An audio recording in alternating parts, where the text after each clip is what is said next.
This is the 18 WJTS News. I'm Prisma Lopez-Marin. Thank you for joining us. The Jasper Chamber of Commerce 63rd Annual Luncheon Meeting was held before a large crowd Thursday at Clubhouse 61 in Jasper.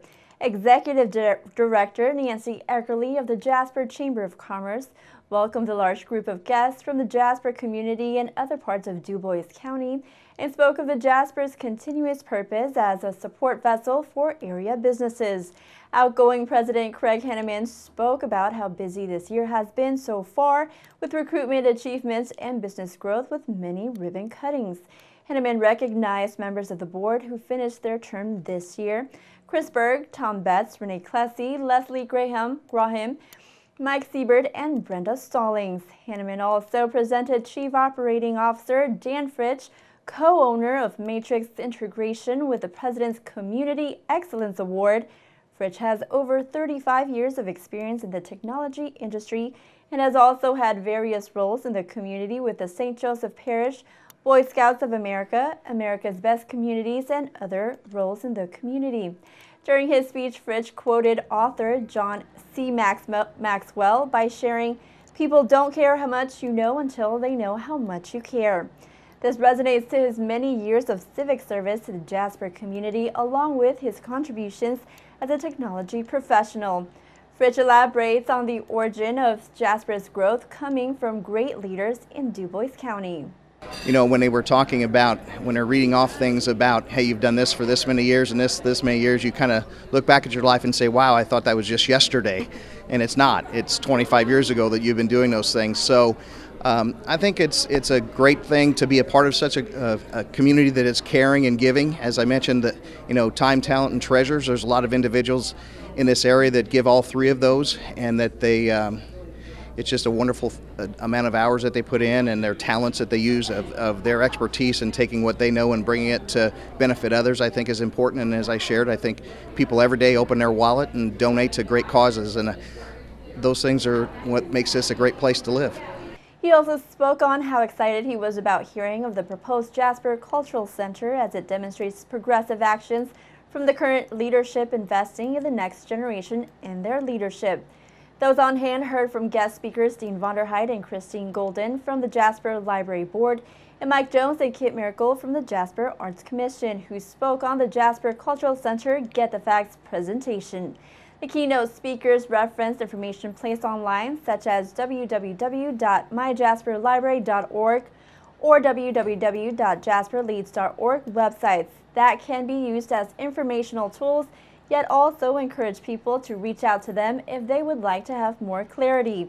Incoming Jasper Chamber President Laurel Sager shares her enthusiasm of taking on this new leadership role and how impressed she was with the guest speakers' presentation and questions led by program moderator Dr. Alan Johnson. It was all about the library and the referendum, you know, that we're going to be voting on coming up here in November. And I was very impressed that it was so well organized. There were the questions that, you know, me just being part of the community and being out and listening to people's concerns and questions, they brought all those forefront. They had even a part of their website that you can calculate, you know, what your tax bracket will be, you know, actually paying for this. And I thought that is amazing, because I know that's something that concerns a lot of the tax-paying citizens, how many adults actually utilize I was impressed with that. I mean, I've heard that too, you know, it's just for the children. What if we don't have children anymore? The digital part, you know, how far they have grown into that. There are so many different things that I was impressed with just by opening my mind up to hear what they had to say, and they did very well. Sager noted that the speakers gave logistics and scenarios of the significance the proposed project would mean in providing Jasper with a community center and gathering place for all. Sager also states that her goals going into this new leadership role is to be available and present at events, as it will allow her to become more involved with the Jasper community, and looks forward to being part of Jasper's growth. In parallel to the initiative of looking towards setting a foundation for the next generation with actions from entities such as the Jasper Chamber of Commerce and other organizations and businesses in the area, Another successful year with the 23rd Annual Kids Day in downtown Jasper took place this past Saturday. Kids Day coordinator Ann Knies from Chocolate Bliss, who has been in business for over 11 years, explains the event and how it specifically targets the youngest of our town. The Kids Day, it's the 23rd Annual Kids Day, so it's been going on for 23 years. It's such a great opportunity for the kids to be entrepreneurs for a day, and what is a better way for a business-sponsored organization to have an event other than, to sponsor entrepreneurship. So it teaches the kids at a young age a little bit of the fundamentals of it, and so they all have a good time. They have customers come around the square, so it's a good day. The Kids Day is made for kindergarten through 12th grade school students to buy, sell, or trade their goods they made or handcrafted. One of the Jasper young entrepreneurs, Sarah Beekler of Sarah's Origamis, shared why she decided to participate in Kids Day. It's like a family activity, and Kids Day is also really fun, and I want to try out new crafts each year because I think that would be a better experience than to do this instead of being cooped up in the house all day. Beekler also did a business trade with Maya Eubler and Nora Desser of Magnet Friends as they chose from Sarah's Origamis. Other local young vendors at the event were a group of young entrepreneurs who shared their table and together provided a variety of items. A member of the community, Abby Troutman, who appreciates to shop local and is also the mother of Mallory and Jillian Troutman from the group of vendors, describes the importance of shopping local. Well, I think it's very important to shop local. I think it supports everybody and their families that are here in town. I think this teaches everybody to kind of roots up, grow their businesses, and it helps to bring the community together. I think also having it around the square brings business to the local stores that are right here near us. So I think it's great. I think it's a win-win. Troutman is in the marketing department with Kimball and also noted that an event such as this is important to show children skills of interacting with customers, dealing with money, and generally how to use interpersonal characteristics of customer service and working together. Tonight we continue with our new series of Hometown Heroes. Here is Charlotte Olson with Scott Solomon, Communications Director at Kimball Electronics. Hello everybody, this is Charlotte here reporting for the 18 WJTS News. I am again joined with a local hometown hero, which is of course our news segment that we've been debuting every Friday here on 18 WJTS. Of course, a hometown hero is somebody in our community that is doing great things to impact our community and the people who live here. This week I am joined with Scott Solomon. Hello, how are you doing today? Hello, hi. Perfect. So you were nominated for all the work that you do with Will Read and Sing for Food.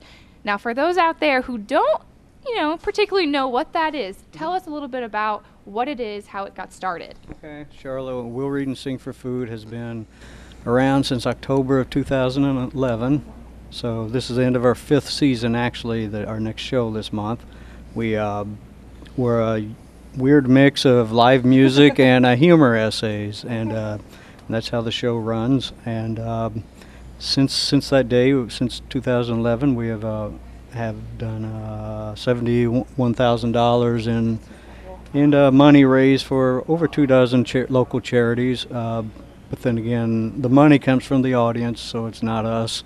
But they keep coming back, and we get new people, and it's no surprise that this community is so giving. And I just think what's unique about us is we entertain for the money that they give to us, and then it all goes to whatever charity we choose that time. Yeah. So what is the format? So if I come to an evening where you guys are at, what is the format that I can expect to see? Right, it's really simple, really. It's kind of song, story, story, and it takes a while. I create a set list, and it seems easy, but I'm trying to figure out the whole show, and so it's not as simple as song, story, or however we do it, but it's really, there may be 5 or 6 musicians at one time, 2, 3 readers, humor writers like Abby Rumbach and myself, and others, and it's sort of like a songwriter in the round concept, if you're familiar. So musician, each person takes a turn, really is all it is, and so you go about 3 rounds through the whole evening to about 90-minute show, and probably 21 to 25 different humor pieces and music pieces that you're going to hear, and it's designed to. I think that's a great format because it keeps the audience on the toes. Right. Yeah, if they would listen to me read 2 stories in a row, they'd be asleep. So that's why I decided I better get music in there to buffer. And the same, I think it's fun. It's worked so far. I think it's, this is our biggest season so far. This is our 5th season, and each season's been a record money maker. And partially probably because we do more shows, we really have been ramping up past 2 or 3 seasons. But we're still going. I hope to get $100,000. Then I'll take a break and figure out maybe Jasper won't have to put up with me anymore. But I'm going to 100,000. Okay. And yeah. So how do you find the entertainment? Mm-hmm. How do you go about finding the people to entertain? Yeah, I think there's sort of a new slogan that just came to my mind recently. There's been over 100 musicians and writers in our show. We have a core group that is probably it's like Will Read and Sing for Food 5.1 right now, because our core groups have changed from the beginning but currently we have a pretty solid, long-lasting one of like Kyle Leakin and Debbie Sheeter and Mark Stezik and Abby Rumbach is always, has been a part of it, and others. And along with those, we have the guest musicians. We've had people come in who are touring through the state who will join us, or through the country, I guess. And but then I think the main thing is the saying I've been saying lately at the show is, so much talent so close to home, because 90% of who are in the show are probably DuBois County, and with a pretty handful of people from Evansville. But and the musicians are great, and a lot of singer-songwriters, and then we have some cover kings, so we try to balance the show. Actually, people love to hear the covers more than. But I recognize the value of the songwriters, and so we try to do 50-50 in a show if we can. And each show is totally different as far as content. I got a million stories, and so does Abby and other people we bring in. So it's different every time, and I think that's what helps it too. Makes it so unique too. Yeah. So the vision as a whole, when you first started in 2011, is the vision still being carried out, or has it exceeded your original expectations? Well, I think the vision of the show is the same. Like when you create anything, this passion you have, you really need to develop some guiding principles right off the bat, and make sure that you're always on track. If you survive a year or 2 years or 3 years, and stick to those and be true to them. And I learned that from work with Kimball Electronics and International, and so I've learned a few things from work that I've applied as kind of a manager of the show. So but I guess when we started, it was mainly for the food bank, because Will Read and Sing for Food. And the reason it was the food bank, the whole show started because I was always inspired by Harry Chapin, who was a 70s singer-songwriter, Cats in the Cradle, Taxi. Yeah. I mean, he was a big time, known worldwide, but he would always do one show for himself, another show, the next show would be for some world hunger type. He started a foundation that still works, is still alive today, and run by, in part by his daughter, but I always remember that for decades pass, and that always stuck in my mind. So when I sit down to think about this, I knew we were going to have to do it for a charity, and they're all for charity. So Harry had one for him and one for the other guy, and ours are all for the other guy. But I think the musicians, which are voluntarily basis of donating their time and talent.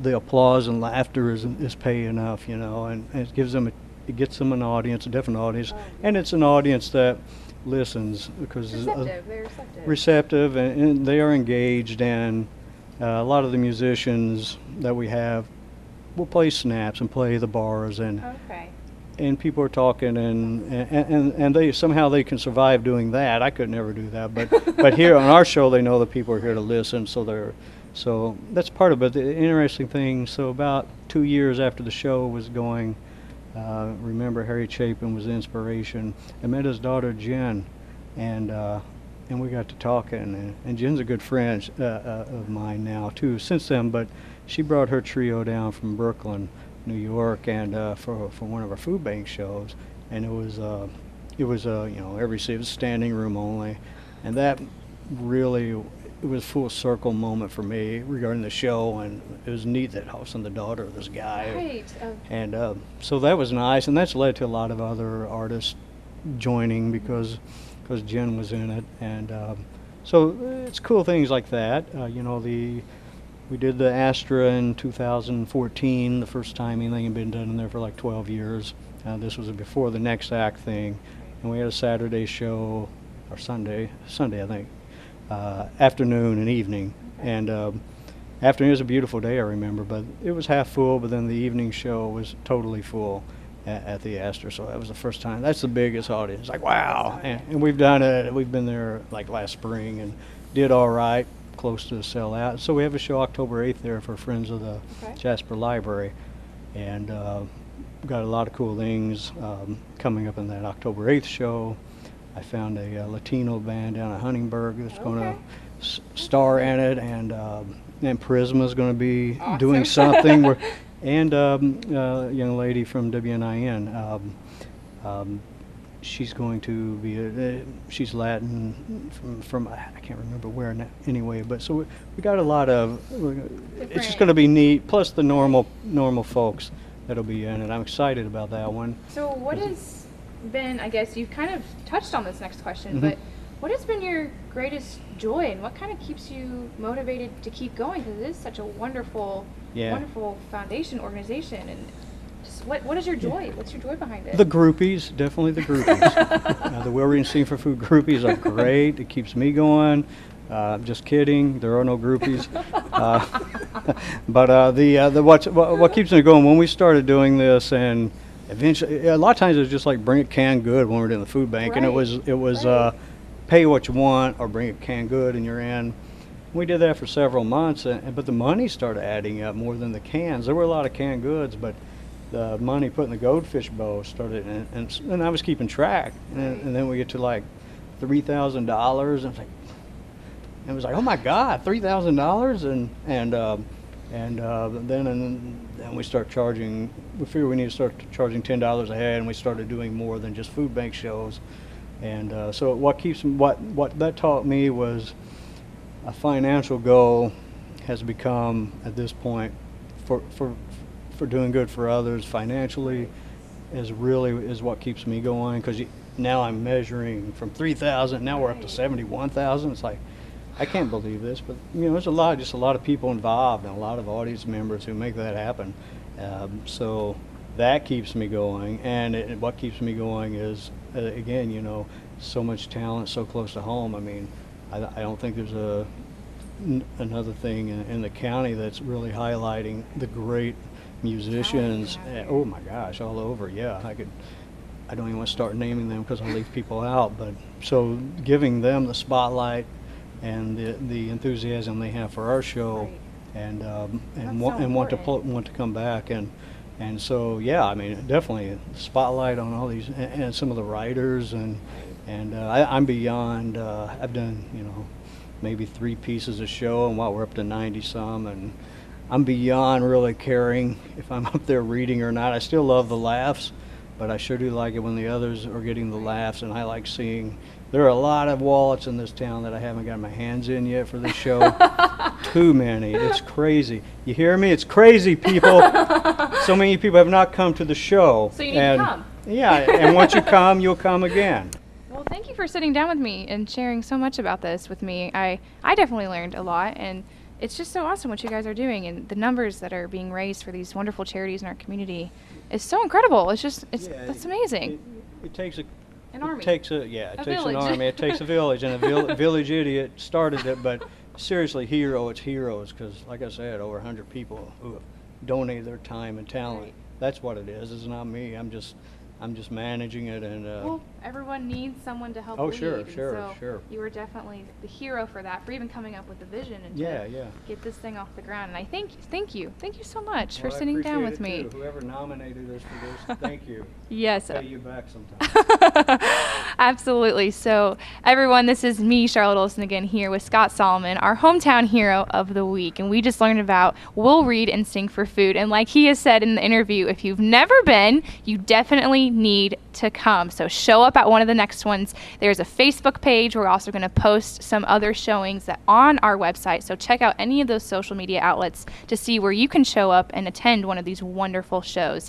And if you would like to nominate somebody for a hometown hero, you can contact me and you can give me their information at 812-482-2727 or send me an email at mailbox@wjts.tv with the name and contact information for your nominee. This is Charlotte Olson again reporting on Hometown Heroes for 18 WJTS News. Local people watching local people. Yes! Yeah! All right.